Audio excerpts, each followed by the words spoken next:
Great, and we do that so that people who can't make it tonight will get all the good information. So thanks for allowing us to record. And my name is Douglas Jackson. I'm the Arts and Culture Coordinator for the City of Roanoke, and we've got a great group here tonight where our focus is going to be on the resident artist program, and we're really excited about it. It's this turn of the fiscal year, so we've been doing budgeting, and the Arts Commission's really excited about the year that we've got ahead. And we're going to talk about that tonight, talk about some of the opportunities. And to get us started, Brian's going to kick us off, unless you just took a bite of ice cream sandwich, then I can wait. No problem. I'm missing it too, so I can push it there. I'm Brian Cunahan. I put together the Daisy Art Parade. I'm actually lisping because I broke a tooth yesterday. But yeah, that's it on Jane. Who also took a bite. So any of you want to take a bite at home? Take a bite. We'll call on you. I'm Jane Gabrielle. I'm an artist in residence working in Northwest neighborhoods.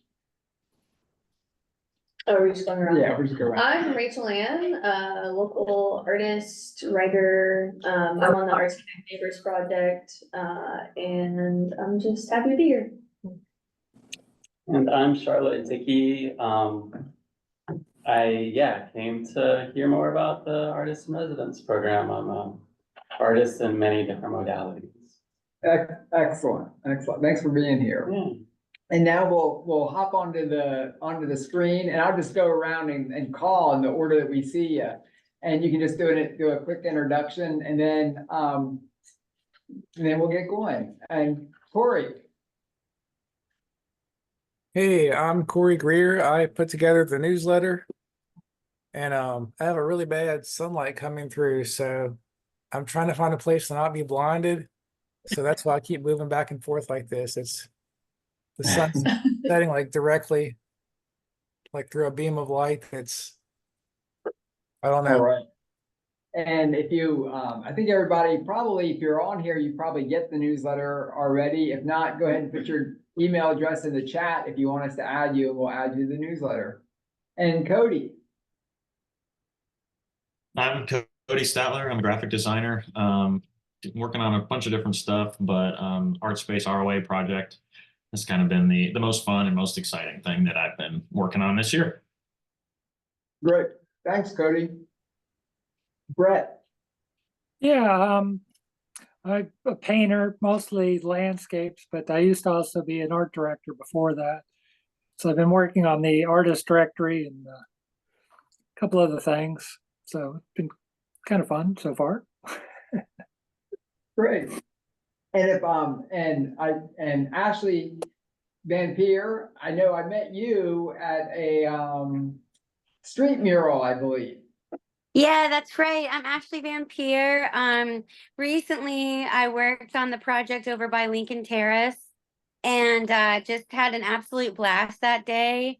A little bit about me: I'm a student at Virginia Tech working on my master's in mental health counseling.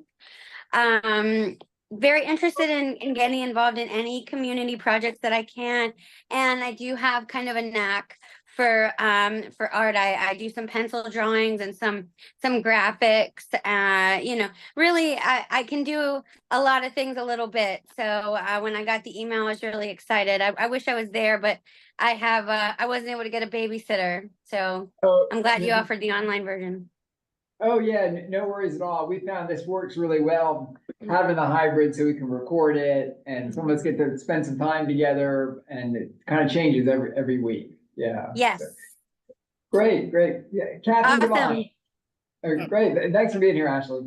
Thank you. Catherine. Hey guys, I had hoped to go to be with you all today, but I just got caught with some last minute projects, so I'm happy to see everybody from this point of view. And I'm a artist in residence for the city, for those of you who I don't know, and I'm looking forward to hopefully being part of the program again in the year to come.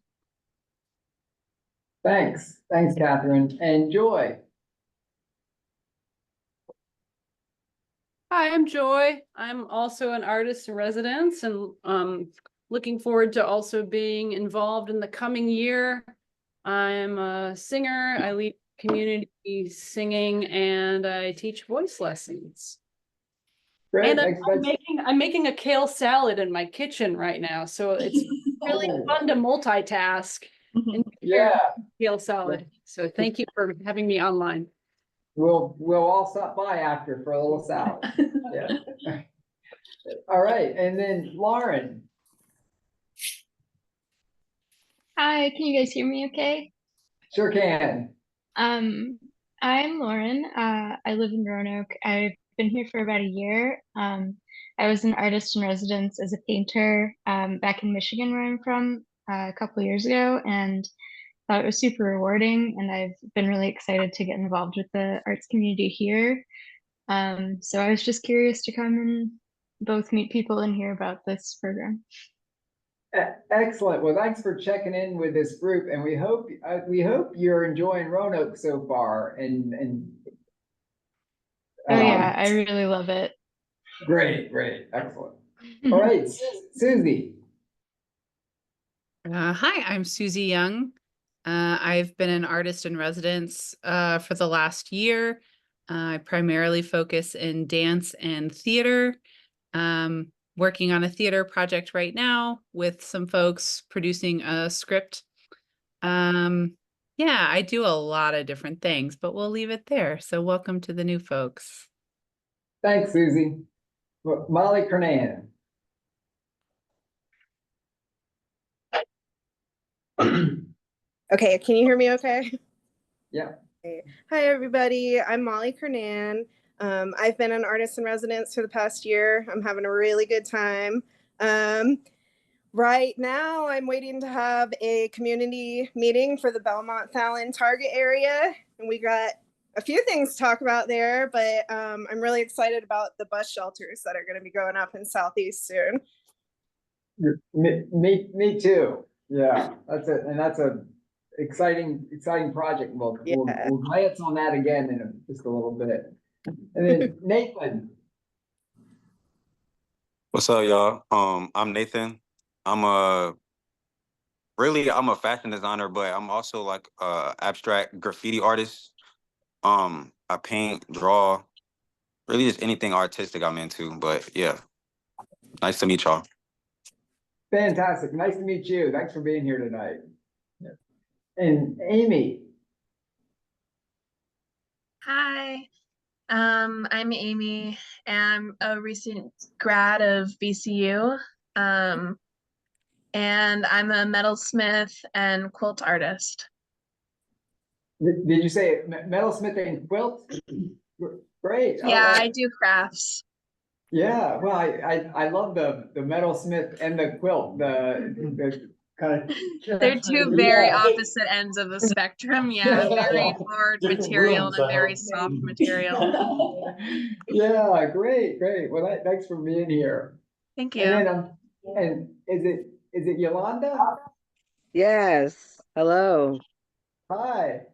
I have been a resident artist for many years in this area. I am a professional ballet dancer from the Southwest Virginia Ballet. I came from the school under the original direction of Terry Post.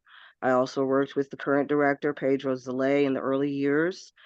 And I've done work with Hollins, with NAACP, with Roanoke City Public Libraries, and am currently volunteering and working to develop a dance program with the Hope Center on 11th Street Northwest. I have been looking forward to meeting you. Me too. I've heard your name. I've heard your name for so long now. You're Miss Yo. Yes, that's me. It's nice to finally meet you all. I've kind of been in and out. I do work and then I disappear, but I've been out of town a bit, and I only recently found out about this wonderful program and through William Smith from Roanoke Ballet Theater, who recently retired. Great.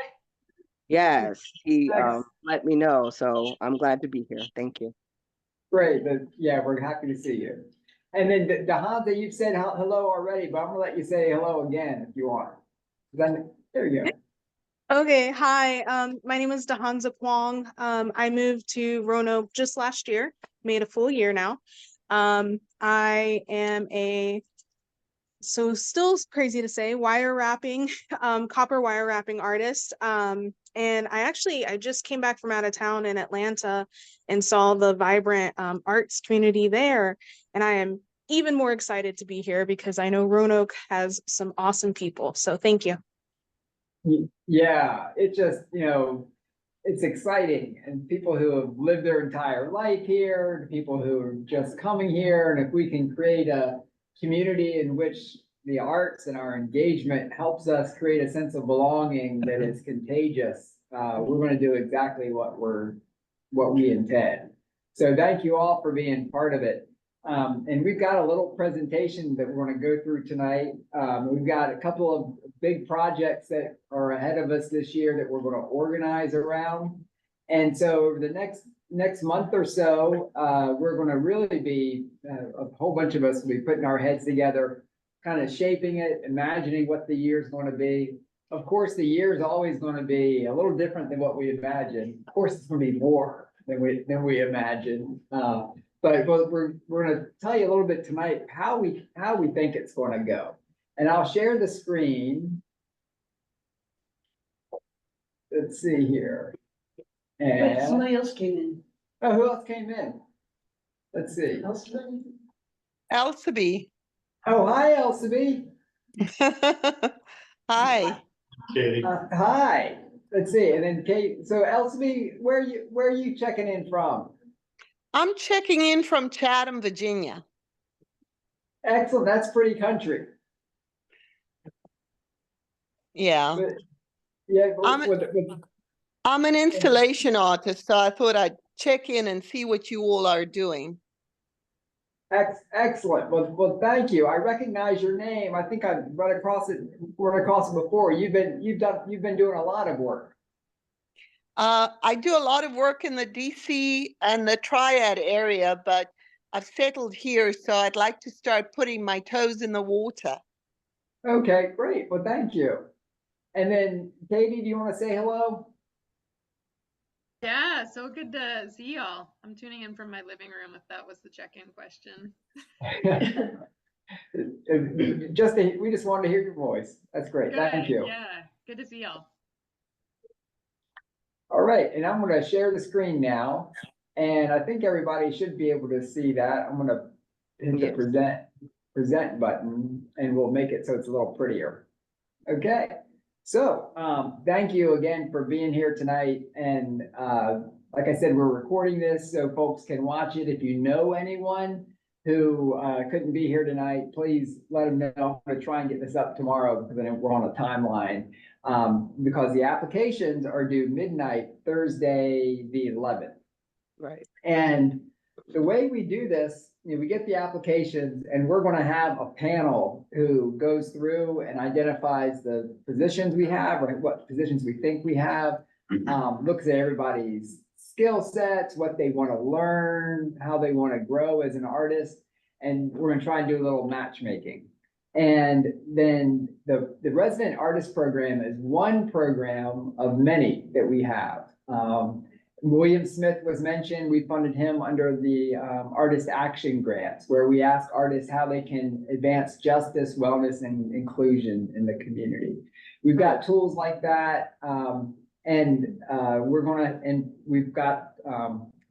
been going through the budget. We've got funds to say, through other programs to paint murals in the community, for instance, and we've got so other opportunities as well. But I'm going to push forward and tell you that we're going to give a little bit of background of where we've headed, where we've been, and how we're thinking about this year's projects, kind of the organizing anchors of the projects, and then how the decisions are going to be made, and then see if you have any questions. And so that seems pretty simple, right? Yeah. Yeah. Okay.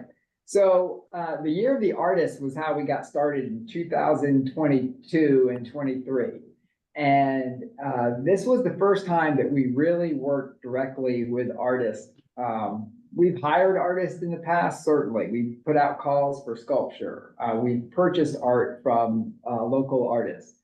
But this was an intentional way to say, hey, artists, how can we create the community we want to be? And we started it really with a show in the municipal building where we asked artists to do self-portraits. And a number of you provided self-portraits where we paid artists to think about their role in the community, how the community shapes their work, and then how their work impacts the community. And there were some terrific pieces. And that is, I still hear people talking about that. And we've got a current show that is portraits where artists are portraying someone else in the community who's making it the place we want to be.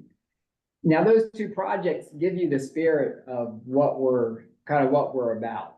We want all of this to be contagious, supportive. There is a social justice component that's built into this. The work you'll see, the work that we're doing is very intentional. There is a long history in Roanoke, and it's a history that is, we're going to spend our lives working to overcome that history, to address it head on, and create a more just community. So we've done 2 years of residencies now, and all of this is about learning. And we are trying to create a learning community. I don't know how to do this. None of us know how to do it, and that's okay. But this is why we wanted to start working with artists, because we believe that artists are willing to take risks. And it is a risk to say, I've got some skills and I want to make the community a better place. And then you put yourself out there. And you know how it is. You feel it, right? It's a visceral thing. I feel it right in my gut. And so that's when you know that maybe that's exactly what you should be doing. And I get a little excitement as well. So that learning, we're not going to do it perfectly. And the really nice thing is that we have felt great support from the city in this, and that we haven't, knock on wood, no one's saying, hey, you shouldn't be doing that. We haven't taken on anything where we say, well, you shouldn't be involved in that. Why is an artist involved in this issue? It's helping us evolve.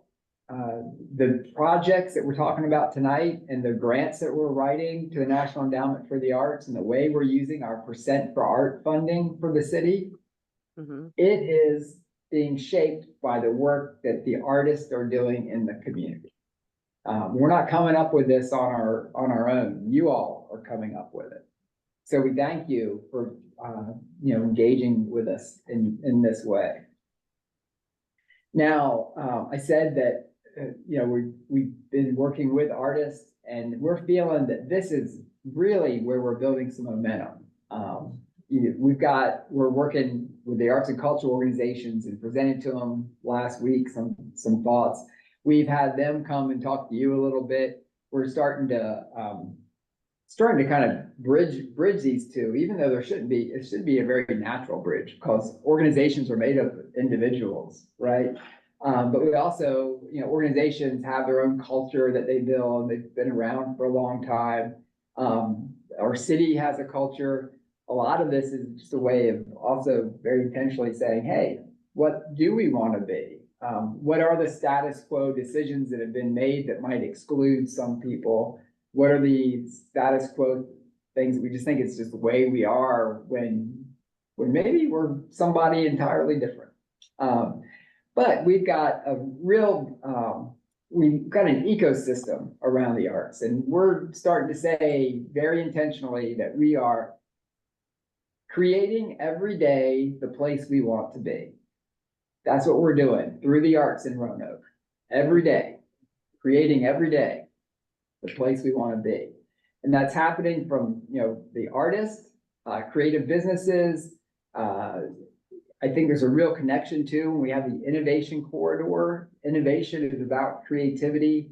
And we think of that, when they say innovation, it's kind of a cold word, and it, technology and the biomedical, but there's a real connection, that creativity is creativity.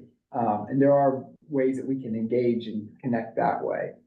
Our arts organizations are a big part of this ecosystem. And then the organizations that are maybe not directly arts organizations, but our neighborhoods, our nonprofit partners, institutions, the congregations that surround us, the networks, clubs, cooperatives, and then folks who are telling the story about Roanoke.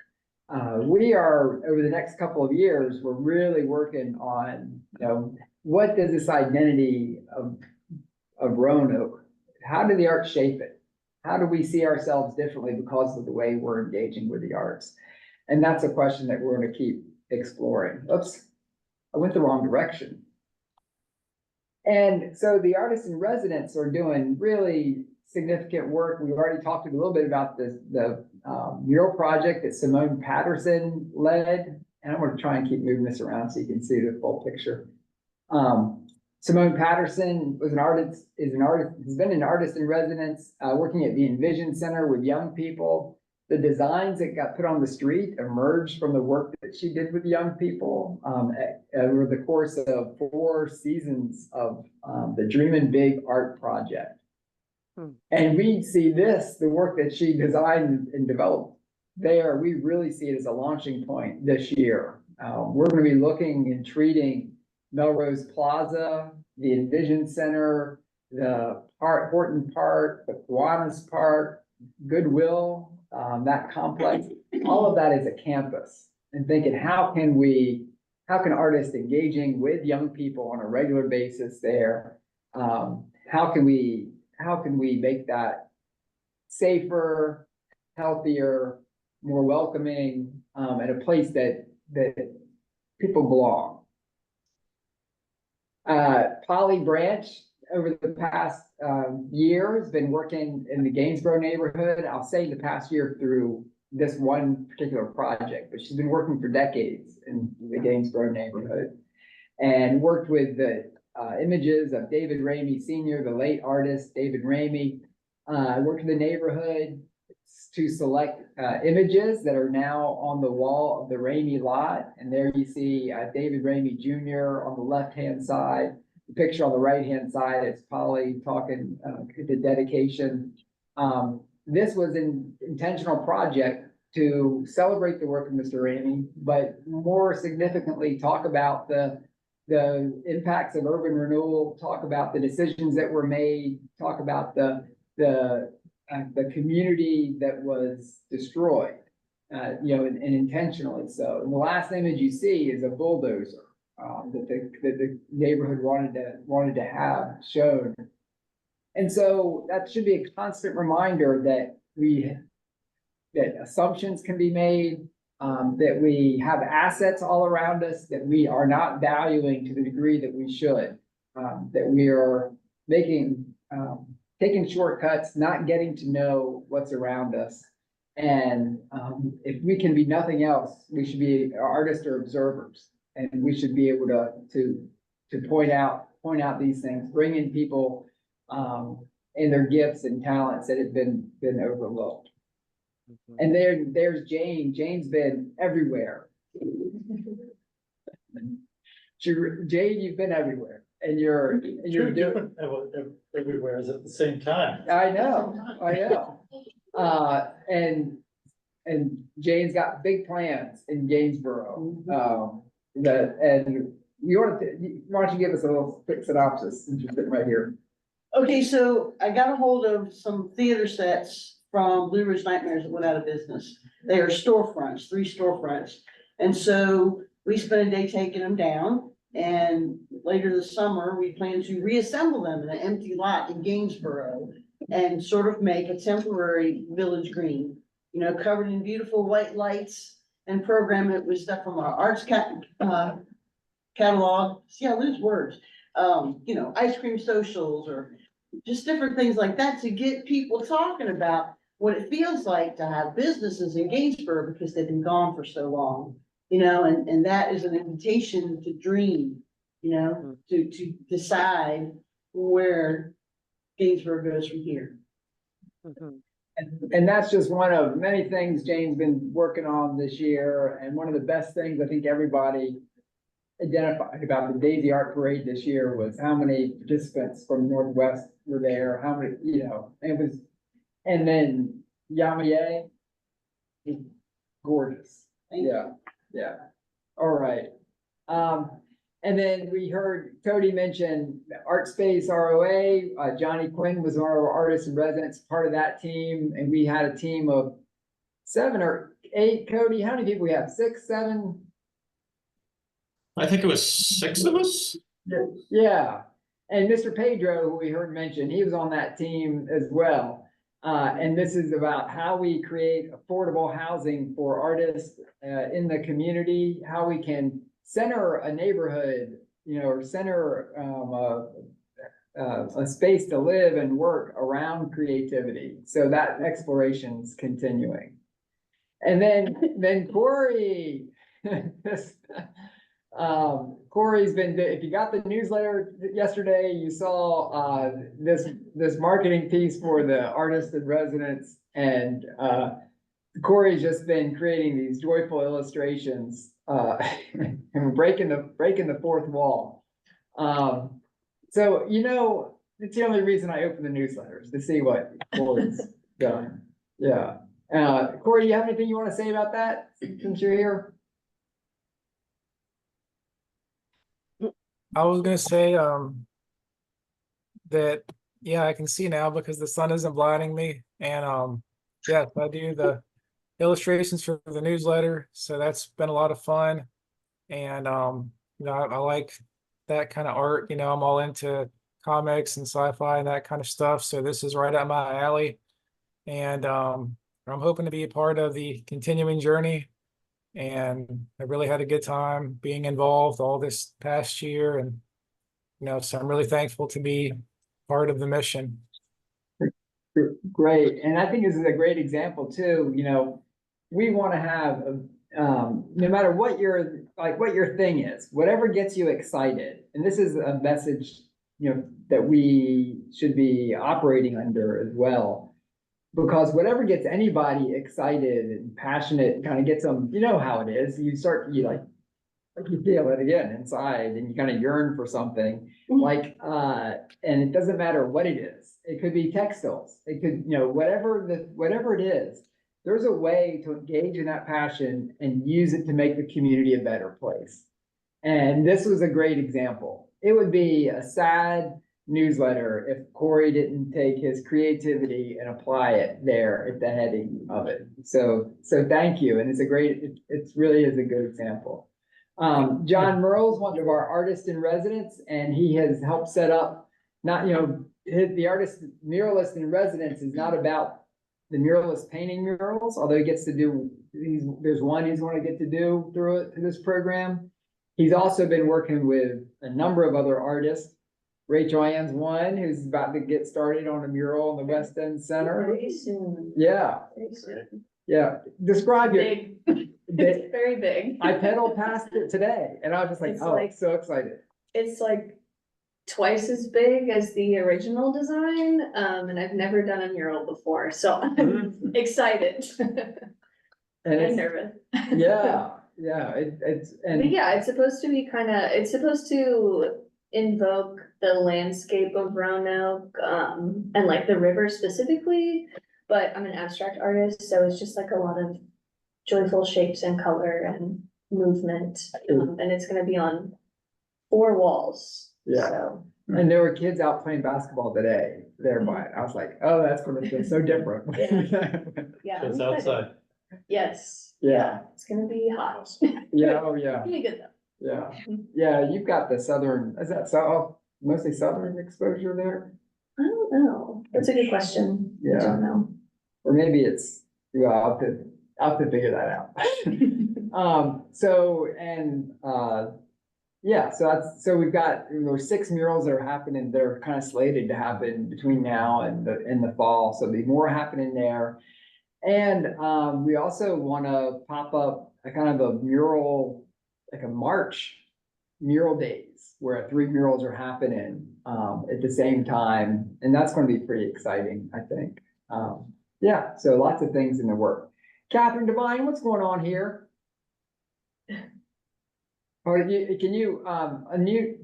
There you go. Okay, well, thank you, Doug, for including me in this project. But this was started last year when we were partnered with, I was personally partnered as an artist in residence with Sister Cities.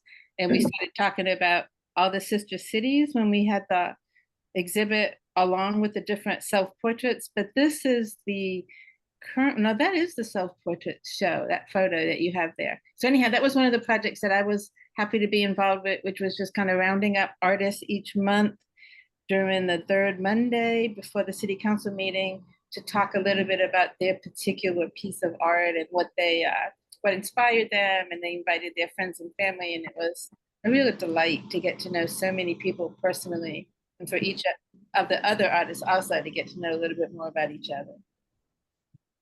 Yeah, and those community building nights are really the heart of that effort.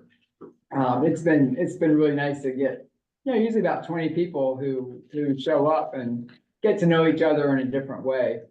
And I don't know that I've ever been there in the building where if there's not some, where there's somebody's looking at it or I'm looking at it and I'm asking people questions. Sometimes I prompt them, like, what do you think about this one? But we're really happy to have those images in the municipal building. And then Robin is out of the country right now, but this is Robin Mitchell, and she's an artist in residence she's been working on the Eureka Park Center and engaging people in key questions about the colors they like.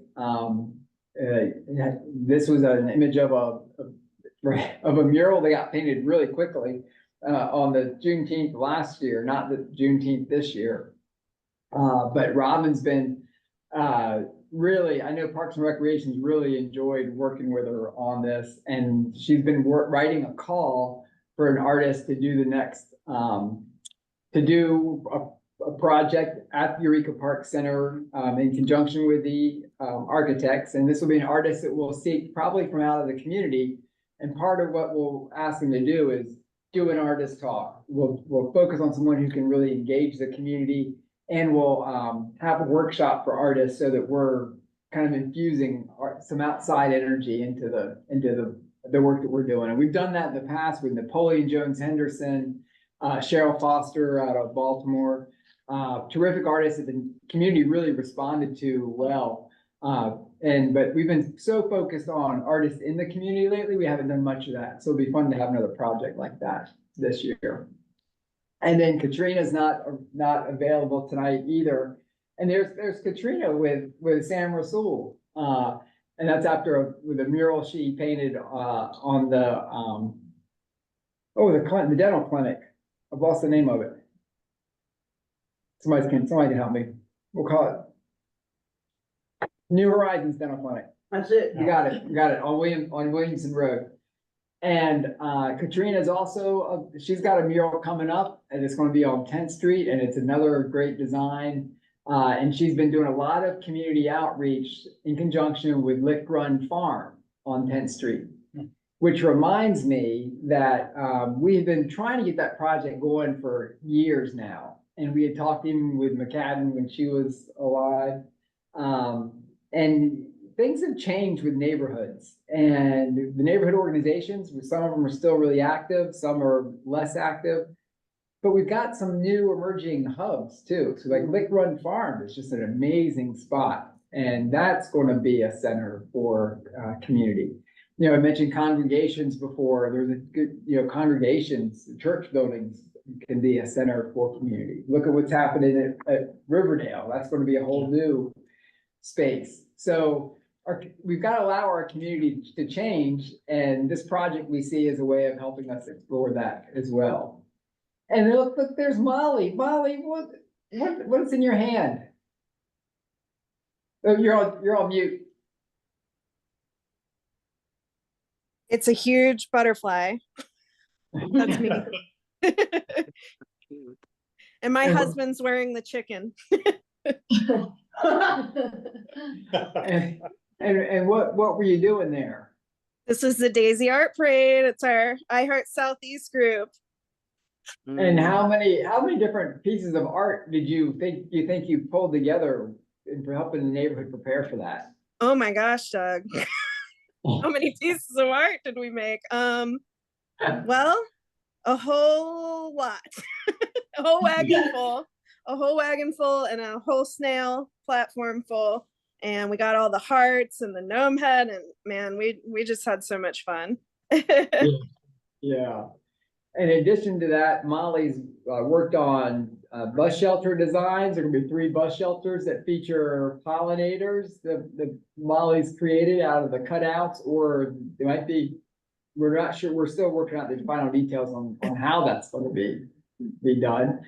And then we are doing a streetscape project on 9th Street, well, 9th Street and around that area, the Belmont Fallon target area with community development block grant funds. So those are federal dollars that we invest to make a neighborhood more attractive, to fix things that are wrong with the infrastructure, et cetera. And art's going to be a piece of that. And so Molly's been doing some research, and we've got a meeting coming up where we're gonna say, hey, what if? Like, let's just start talking about this. What can we do with a little bit of money and some art energy as we're doing that project? I will point back to the Melrose target area, Melrose Arms target area, and the bus shelters that Dan Keel did and asked for people to pose for portraits. And somebody told me just this weekend how their family member who's in that, how much it's meant, and that they have, that was a year and a half ago that was dedicated, but they brought it up again. The thing was that whole $1 million plus investment in that streetscape, it looks terrific now, that one little section.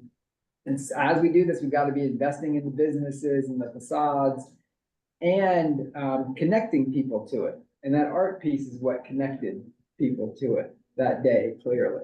We dedicated that. So thanks for your work, Molly.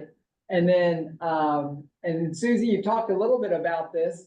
And I know you've got lots of great deep background and on all parts of production development. And this is a kind of how do you see your role with this? Yeah, so I take on lots of different roles in the theater and in the dance world. And more these days, I'm finding myself as a facilitator more so than anything else. So I was approached about a script written by a woman named Victoria Ferguson. She is an Indigenous activist who's based at Virginia Tech. She helps run Solitude, if any of you are familiar with Solitude at Virginia Tech. She's a part of the Monacan tribe, and her family are Monacan. And if anyone knows the at Natural Bridge, there used to be the Monacan displays at Natural Bridge. That's Vicky's work. She's involved with that kind of cultural organizing. Well, her family, she ran into an old friend of hers at a high school reunion named Kinley Smith, and Kinley Smith is a playwright who runs a theater company out of Nashville, Tennessee. And they reconnected, and she was telling him a little bit about the research she's done on her family and what she discovered. And said it would just make a great story, and said, Kinley, will you please write a play about it? And so Kinley Smith wrote a play about Vicky's family, which was a victim to the 1970s Racial Integrity and Sterilization Act. And it's a script that explores race and history in Southwest Virginia, specifically around Indigenous and African-American communities. So right now, my job is trying to find the right partners for this project. I'm doing a lot of logistics, trying to coordinate meetings, and I'm trying to get a conversation going that I'm bringing a lot of show people into the room, people that know how to put on a show. And then there are people like me and Bob Leonard who are like, and also we want to use this as a public dialogue moment, as a way to talk about race and reconciliation and the history of Southwest Virginia and its role in the Racial Integrity Act and what holds that dialogue. So that is a work in progress right now. William Penn, if you all know him, he's a very well-known person in the area. He's directing it and is involved with this production. So that will probably be happening in September. Right now, we're exploring a home for it. We know for sure we want it to be at the Dumas Center, as it's a piece that centers themes of contested land. So putting it at the Dumas Center makes a lot of sense, but also we're trying to see if it is a standalone thing or if it is a project that can tap into something else. Specifically, we're exploring things like the Henry Street Festival and other opportunities, whether or not we want to plug it in. So that's a work in progress. We meet about once every 2 weeks to figure that out. And my job is facilitating it. It's not really and I'm finding more and more, we were talking about the Daisy Art Parade. I fall into a lot of like logistics and facilitating roles these days, and I'm kind of okay with that. One of the things I love about doing this is that we're all finding ways to work within our capacity, and everyone's got different capacities right now. So that this project and the Daisy Art Parade were both gifts that I got to contribute to in a way where I didn't have to be the creative engine behind it, and that has been a real blessing for me and me trying to figure out how to work full time and make art. So yeah, that's the project I'm working on right now. More will be revealed. Yeah. Oh, yeah, and you said that so well. There are so many things that I do that are logistics and feel like it's like the work that has to be done to make it possible. And but I feel like I'm creating every day in almost every direction. Even though it's atypical. And some of this work in community building and the work that you just described, Susie, your background, everything that you have in there is being put to work. You understand what it feels like to direct something, to be about to direct something. You understand the performers, you understand, and that's really valuable, and you can't underestimate that. And then there's a lot of creativity anytime you're working with people. So thank you for doing that. And then Brett, what's this?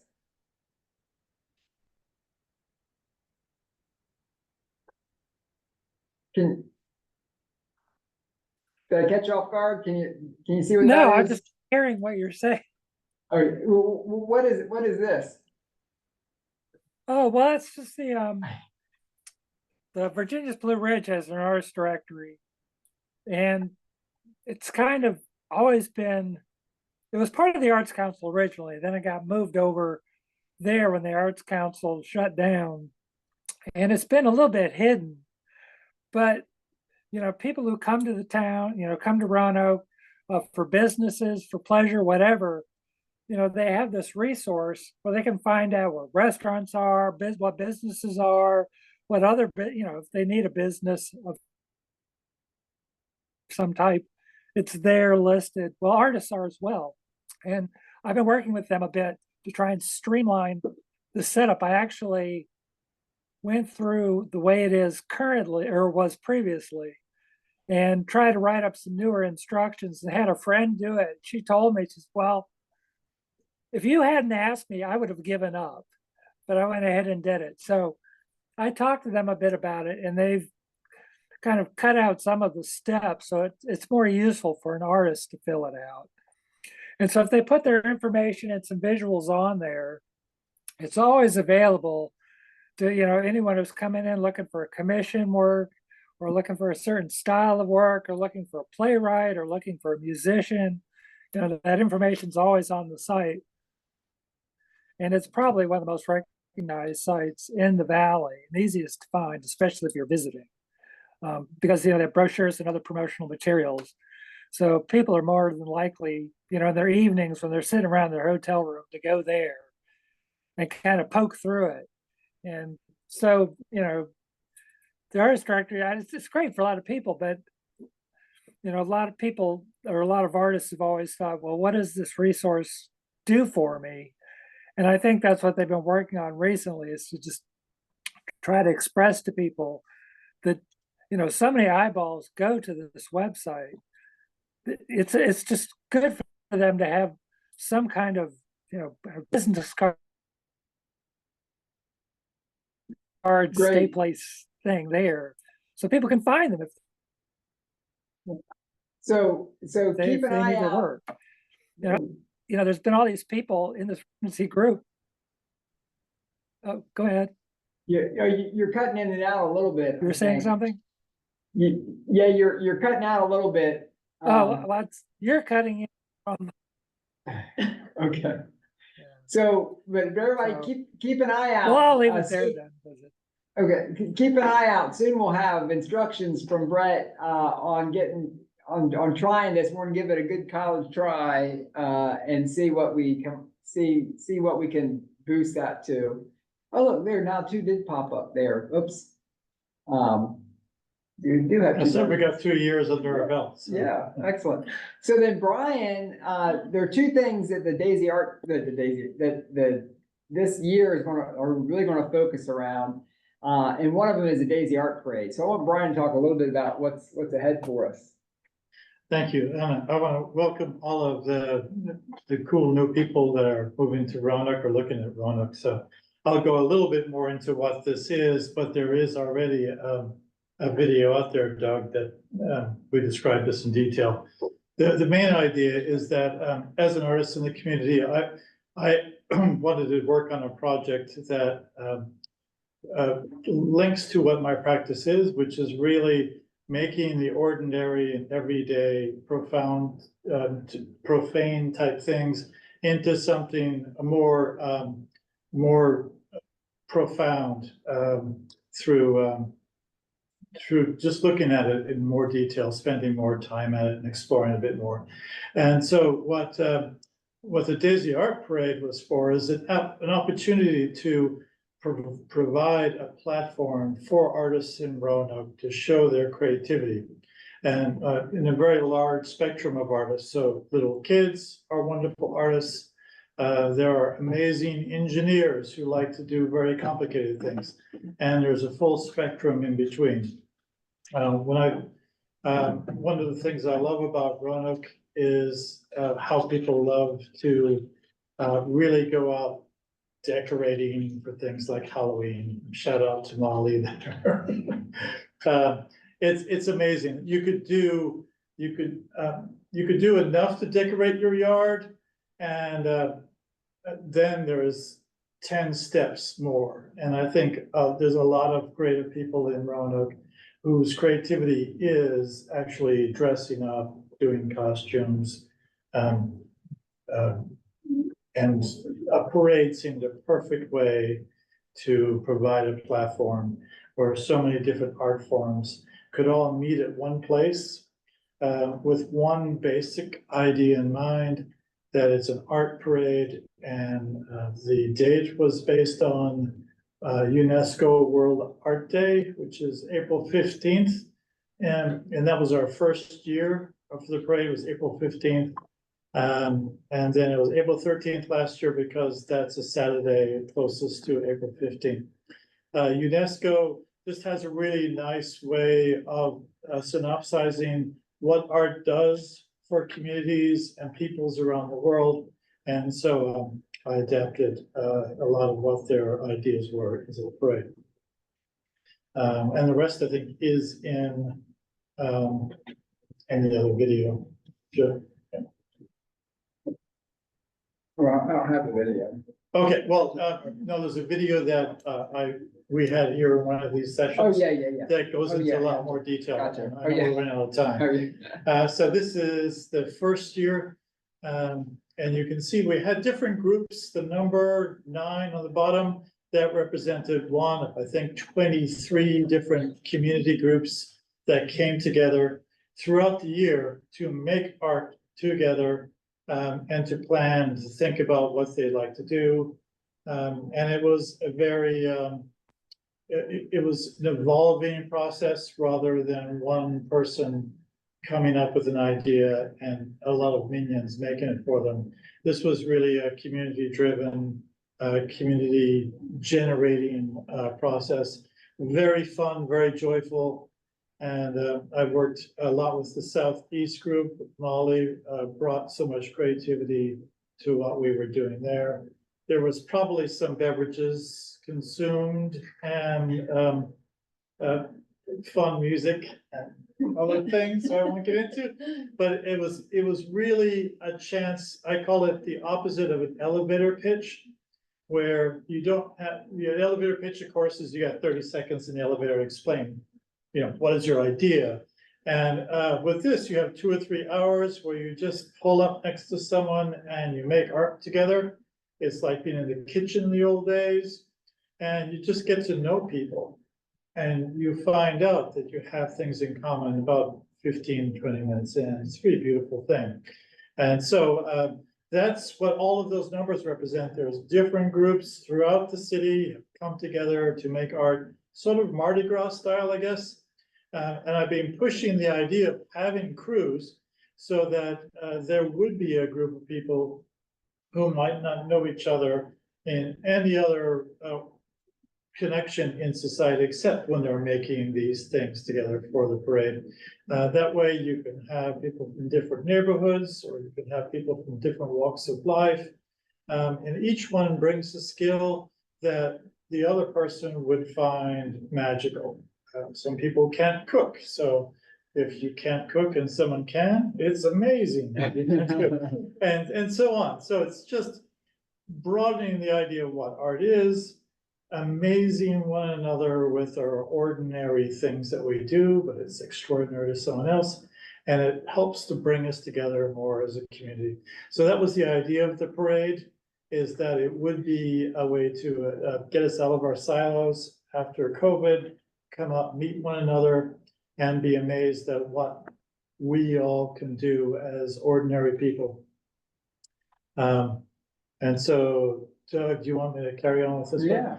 All right, so the idea of the crews doing different groups all around the city, that is still one of the most important things to me for this. It's a way to build justice and equity. It's a way for people to come together and talk with one another and still have something to do. So you have a reason why you're coming together. You have a deadline that you're working towards. You can't put it off the next Wednesday because you have something going on now. And so that was really kind of important to have people do that. This is taking that idea, pushing a little bit more. And thanks to Doug and NEA and the city, there's been a lot more funding provided so that we can actually target 5 specific neighborhoods in Roanoke and put a bit more effort into having an artist in residence in each of these neighborhoods and work with that community on an art project with a purpose behind it. And it could well be, we're going to make a float for the next Daisy Art Parade, or it could be something completely else. We have now the catalog that the Arts Commission has put together, and the catalog is full of ideas that a neighborhood could look up in that catalog and say, order it, basically place an order to have one of those events take place. And that could energize an activity in that neighborhood, along with art making and fraternizing and getting to know it. The fraternizing is important. And so is that Yeah. hand it over to you here? Yeah, I think, let's see what's next. Yeah, so, and you mentioned I was slow on the slide there for the catalog. Yeah. And we got plenty of these catalogs. They're down here in my office if you want to share any with neighborhoods. We've had some great outcomes already. We put this out in the newsletter this week. We started this, the catalog came out in January. We had the event at the Grand Theater on January 24th. And since then, we've provided 40 free neighborhood activities in 19 neighborhoods across all 4 quadrants. 50% of the catalog offerings have been selected. So now we're really on the push to start prescribing and encouraging folks to step outside a little bit. And we're seeing that the first ones prescribing. I love that Yeah. word. It sounds medicinal. It does. Our doctor is in.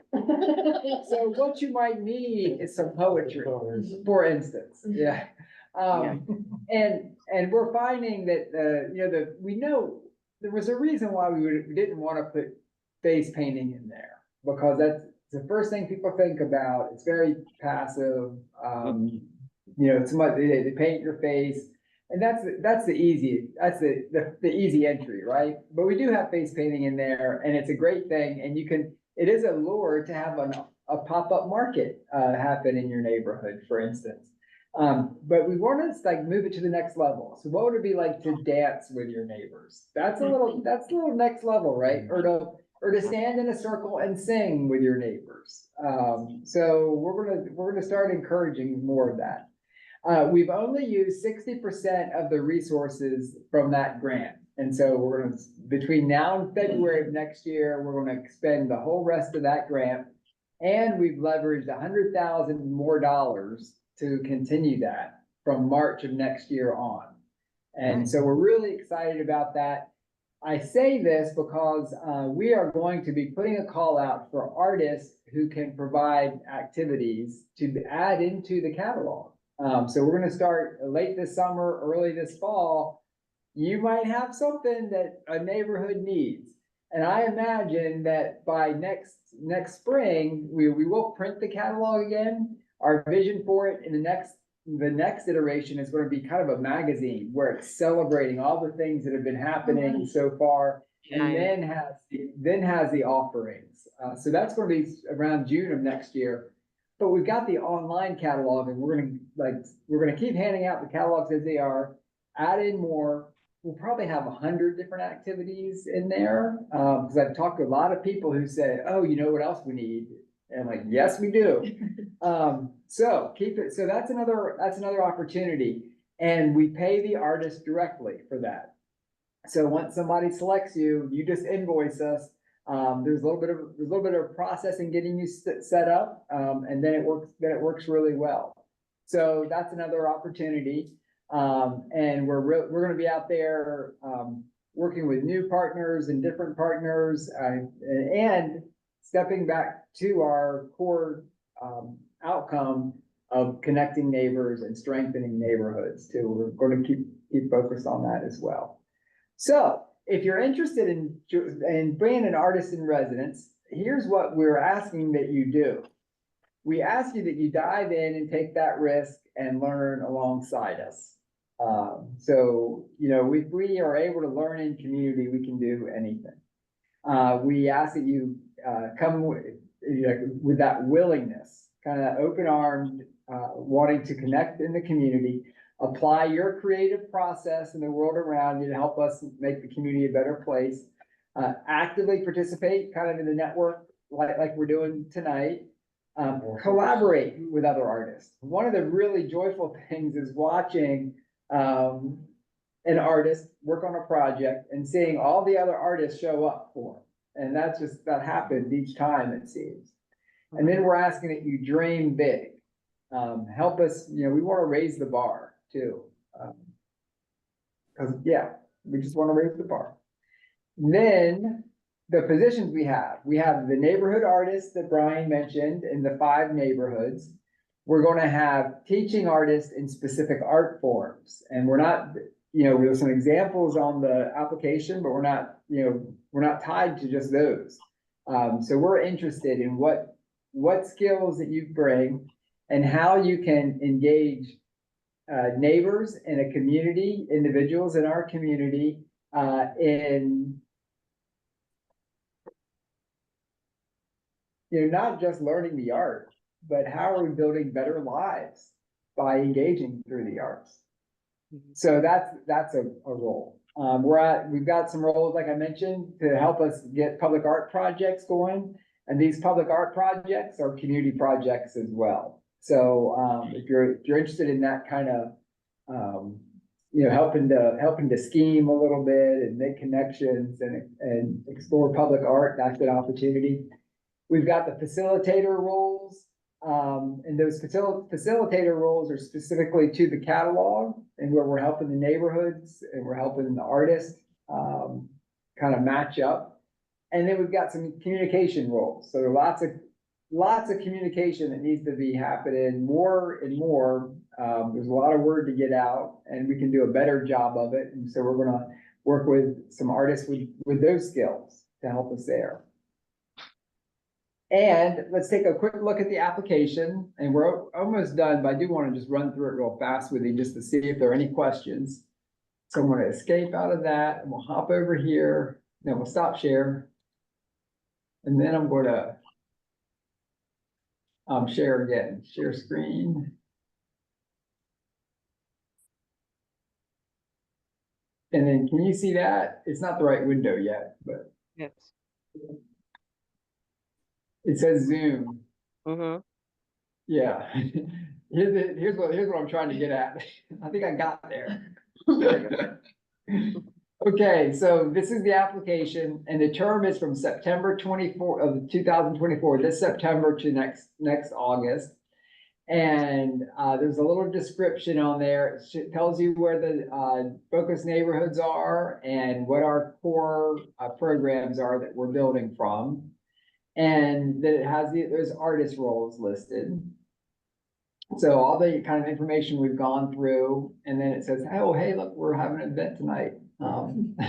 Okay, I'll take that off tomorrow. And then there's the email, we ask for your email, the artist name, phone number. Oh, look, we asked for the email again. Well, I can fix that too.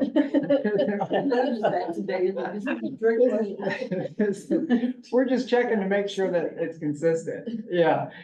Street address, city, state, zip code, Facebook profile, your Instagram handle. And that's so that we can start, when we do get a communicator, they can tag you in things, and help if you've got that presence.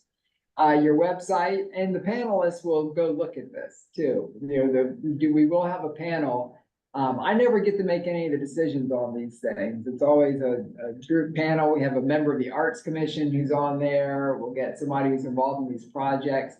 We'll get somebody who hasn't been involved in the projects, just so that they ask good questions and are looking at it from a different angle. Then we ask you to tell us about you, the artist. Please include a few sentences of biographical information, but you also have a chance to put in a CV or a resume. If you don't have either of those, it can just be a PDF that highlights some of the things that you're really proud of. And so that's terrific. And please describe your artistic practice. So we are interested in your creative process. And it's great if you can tell us what media you work in, but what are some of the strategies that you use in your practice? How do you tap that? I think that's kind of what we're interested in too. And then we're asking about kind of your experience with the city, if you've been involved in this, like what you've been learning. So if you've been involved, you can share what you've been learning through this. If you've been on any of these calls or watched any of them, and we have a whole archive on roanokearts.org/Tuesdays, every session recorded. You're welcome to go back and watch some of those. If you watch one that you're interested in, you connected to it, feel free to write, kind of tell us about that a little bit. And then it could be, if you haven't gotten involved in anything with us, it could be a project that you've been involved with somewhere else. And then you can share a lesson or two, something you learned from that. Then we're going to ask that you rank the placements. And let's see, I think it shows up on your, we're looking behind the scenes. So this looks a little bit different, but you should be able to read this. Is everybody able to read it? Okay. So if you're interested in the neighborhood artist, or the teaching artist, public art catalyst, so you just go 1, 2, 3, 4, 5. And if I'm interested, oh, I can't do it. Yeah. So never mind. We're behind the scenes. It works. I pulled up the application earlier and checked it out. So it is clear. Great. Thank you, Yolanda. Yeah. And then what qualities do you bring to a learning community? How do you help people work and learn together? That's at the heart of all this. So that's an important question, I think. then describe a community-based art project you've led. If you haven't led a community-based project, please describe your role in leading a team to a successful outcome, what you did, learned, and achieved. And if it sounds like this question, some of these questions are overlapping, just find a different example, find a different way to answer it. Use the opportunity to give us more information. What do you love about your neighborhood? What else would you like us to know about you as a potential resident artist? And then you can upload a PDF, and you have up to 5 images up there. Or if you have, if you're a performing artist and you want to share a video, you can put a link in that PDF, and that's fine. And that's fine as well. Yeah, feel free to communicate however you can best. And then at the bottom, it says, I understand the project description. If selected, I will commit to working for 12 months as an artist in residence, developing and leading a community-based art project and actively participating in the learning community. And then we do have to, because there are federal funds involved, if you've been debarred from receiving federal funds, we won't be able to pay you through this. If that's the case, we can have a conversation. City funds are not limited that way, but I need to know before we go into it. But, yeah. Does anybody have any questions? I have a question. Yes. What kind of time commitment is this like? That's a great question. If there's a real range. Yeah, I feel like it definitely depends on like the person. Yeah. So. Let me let other people answer. Yeah. I think it's gonna be something we do together as a team, and what skills we bring will really dictate what project we're gonna do. Like I've dreamed up ways that I could create sort of a template for a neighborhood. And then when artists come on board, I'll remove that template and replace it with things that are a little bit more active. But a lot of those will be calendar driven. So there will be, we'd like to have things on the calendar that meet a certain date. So like Daisy Art Parade is a calendar date driven. And so there's a lot more work going right up to it. And then there's a lot less beforehand. But that less is still really important because it means making that meeting, connecting with someone, trying out something to see if it works. Does that make sense? Yeah. So it's a really vague answer. No, it's helpful. Thank you. And so each one of these neighborhoods will have an activation happening in it. And it doesn't mean it's just for that neighborhood. We're gonna converge on that neighborhood in a way, support the neighborhood, but we'll have something that's kind of joyful and fun and engaging for all of us. We'll probably be learning something, and you're still piecing those together.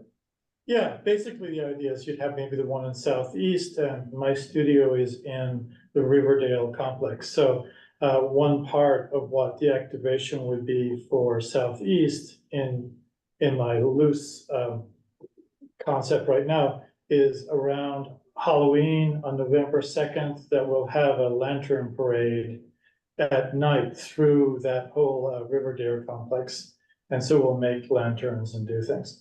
And then Big letters. and then at the beginning, before you go in, hopefully there'll be food trucks and refreshments and that kind of thing. And there'll be a chance to put tables up with people from Northwest who are doing one other thing for their neighborhood. And so each other neighborhood in the activation would show up to this neighborhood to show what they're doing in other neighborhoods.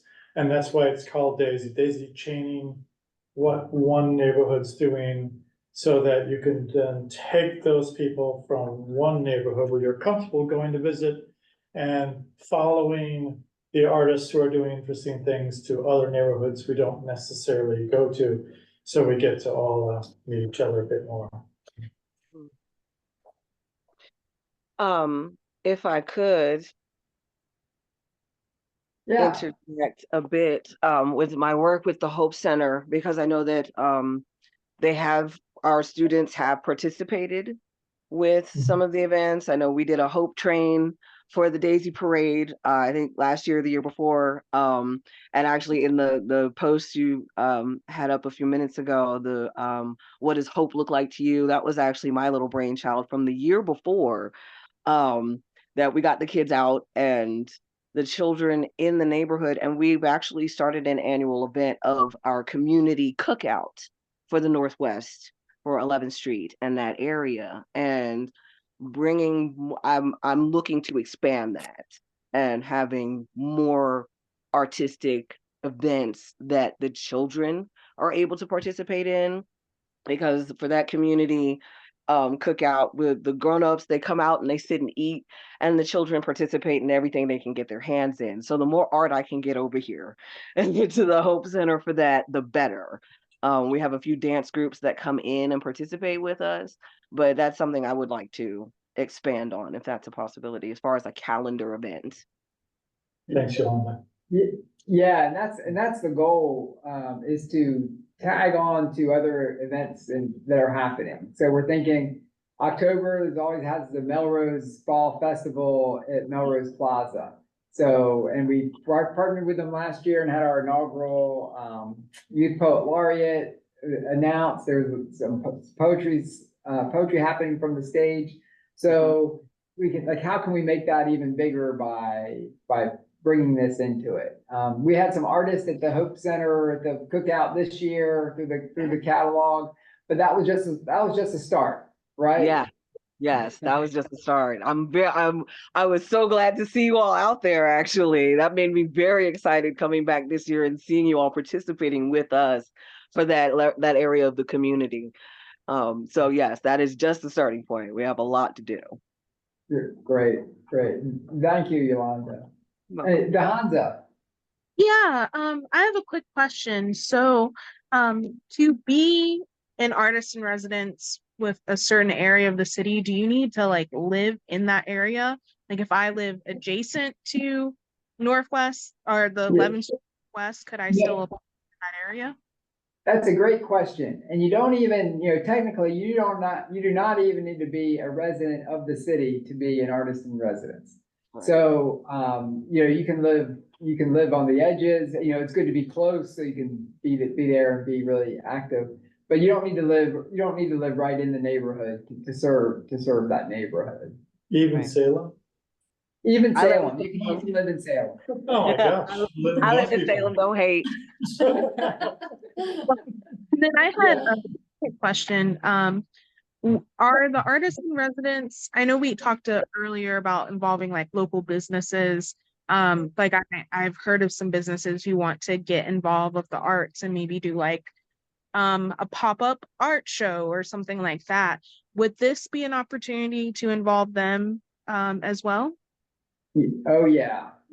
And I think that's a really, that's a rich area for us to explore. And we had one of the first catalog entries we did, I think the very first event we did was in partnership with Screamin' Vegan over on Melrose. It ended up raining. There was threat of rain, so they moved it into the library, but it was supposed to happen there at the business. And these businesses can be third places, right? They're not our home, they're not our place of work, but we can connect with each other there. Often we'll connect with people this is a really important piece. We want to have spaces where we can connect with people who aren't just like us. And, they did a poll a few years ago, Points of Diversity did it. And they said the two places that people were most comfortable and were most likely to interact with somebody who weren't like them were the YMCA and the Greenway. And I thought those were great, but we need more of those places. I think the library might be, that should be a good place like that, but there should be some businesses too that fit that bill. And we want to have these gathering places in every neighborhood too, right? That's, we talk about access to food and access to services, but access to each other is really critical as well. And that's part of this activation. So Doug, can I be clear about this? Because I just did an event in Salem and people loved the catalog, people picked it up. But what you're saying is people can apply to be an artist, a resident artist, but we can't do the catalog things in the city of Salem. Is that correct? That is correct. Through our funding, we can't do it. But the next level, the next step of the catalog is to have that price in there and then have a way for people to request you even if we're not paying for it. So we see that catalog as a way to build business for you, and we do not want to stand in the way of that. We're happy that that they'll pay for you to come over to Salem. We do believe in the region, and we want to, I think the town of Benton, I've already handed it to the economic developer in the town of Benton, and I've handed it to Buena Vista up the road. And I said, hey, this is coming. You can use this to help build community in your town. So we're headed that direction, but we just can't use our city funds. That's what I thought. I just want to make sure I wasn't wrong. Yeah.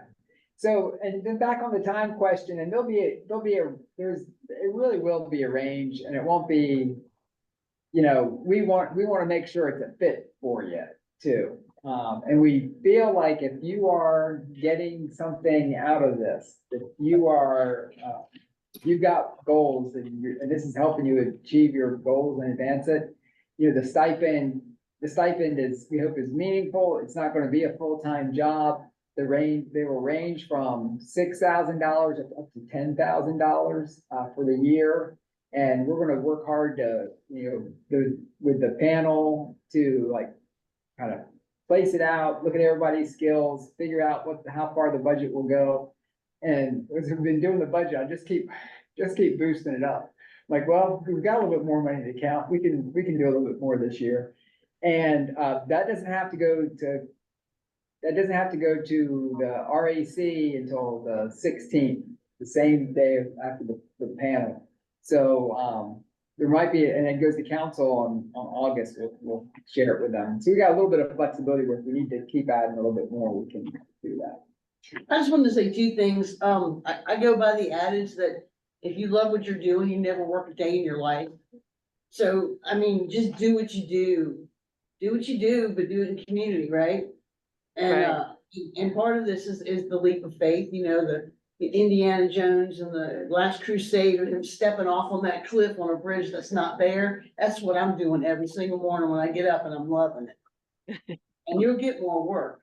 You will get more work. It's amazing because your name gets around and they see the magic that you're making and they're like, wow, I need some of that magic over here. And it's happening. Thank you, Jane. Any other questions? But can you do more than one? Can you do I want to do this, but I also want to do that?